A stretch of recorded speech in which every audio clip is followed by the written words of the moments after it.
what I experience is like I don't get words and things like that from my communication. It comes through as feelings. And I have, putting it into words seems like having to chop out the tree, you know? Exactly.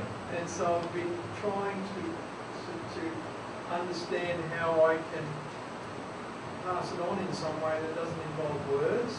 And when you're talking about healing there, I'm just thinking, well, that's just soul-to-soul mediumship, which you're then taking it to the soul of the person you're healing. So, exactly. So in that sense, healing is just another form of mediumship. Exactly, that is correct. Healing is another form of mediumship, and you may be more attracted to healing than mediumship once you know that. Because what's actually happening when you start healing at the soul level is you will be able to trigger certain emotions in the person just by putting your hands over certain areas and having this soul intention with divine love flowing through you. This is why a lot of people find that when they come up to speak to me, they weren't crying before they came to speak to me, but they come and speak to me and they're crying. What happened? There's this soul thing going on that straight away is just opening their own soul. Does that make sense? And you're healing the person straight away.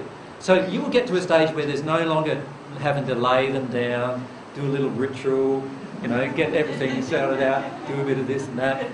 None of that will happen. Once you become a healer and one with God, everything will happen instantly and it will be based on soul-to-soul transactions. That's why in the first century there's no record of me ever having to lay somebody down in front of me to actually heal them or anything like that. Most of the time they just touched me and I could feel their intention. The soul feels the intention straight away. Their emotion is cleared. Divine love enters them. They're healed from that particular ailment.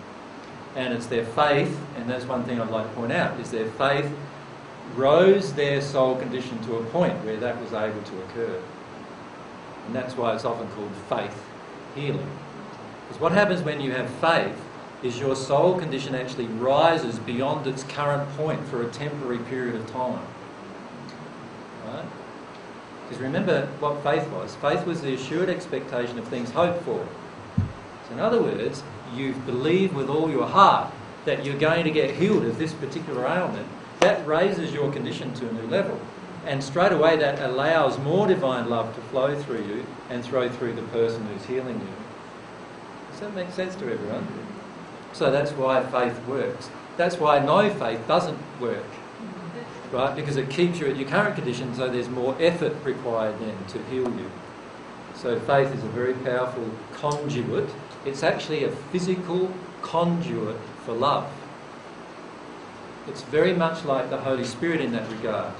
You follow me? Like the Holy Spirit, remember, I've described as a physical connection that occurs between you and God that allows love to flow through you. And the Holy Spirit is dependent upon truth. That's why it's called the Spirit of Truth. Well, faith has a very similar quality in nature, in that it's a physical conduit that's established that allows love to flow. Right? So, getting back to your question, or your statement, probably a better way of putting it, yes, you are right. You will probably find, and many will find, that mediumship becomes less important to them, and this soul-to-soul interaction, which actually exposes the emotion immediately and gets the person in a causal emotion at that instant, is actually far more effective. Mediumship becomes effective when you're actually transmitting to groups of people information or transmitting to groups of spirits information. It becomes very effective. But healing is very effective on a one-to-one thing, trying to help a person experience emotionally. And that's something that's very important.